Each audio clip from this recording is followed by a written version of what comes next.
I'm just so excited right now. I can't even stand it. Have you ever been this excited about power strips before? Wait till you hear this. This is so exciting. Okay, so 2 days ago, I talked about feeding your soul. And I thought I was done with that. I told you about how important it is to feed our souls, to find what motivates us and energizes us. And in fact, a cardiologist said, feeding your soul is just as important as feeding your body. And somebody else said, your soul is your most valuable possession.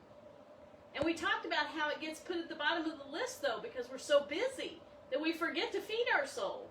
And our soul is so quiet, it never screams out for attention. And so we forget it.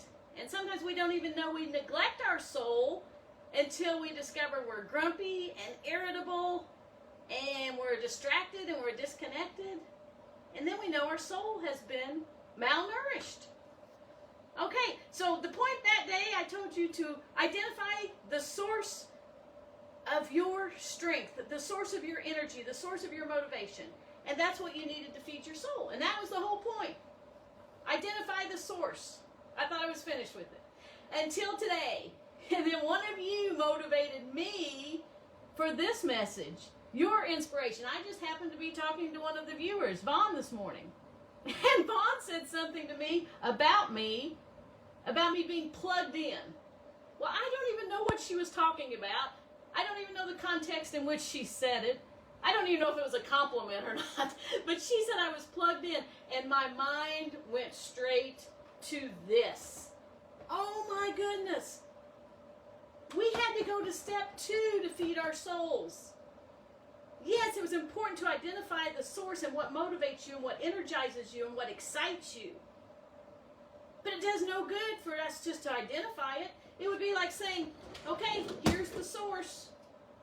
There's the source of my motivation and energy and excitement. But here's the plug-ins over here laying on the floor.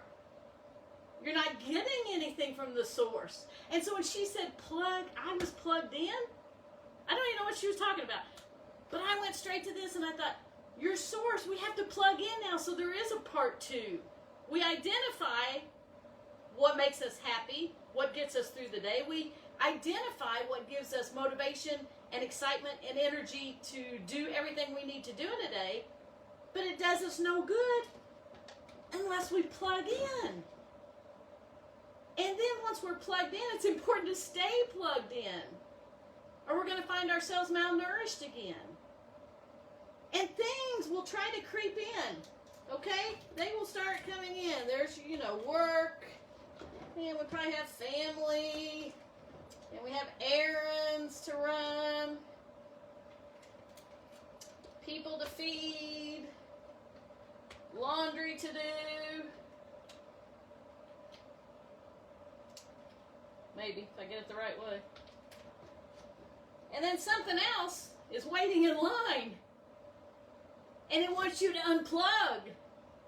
It wants you to get away from your source of happiness and joy and motivation and excitement so that it can take up your space. But no way. We need to stay plugged up. Well, not plugged up. That's a whole different issue.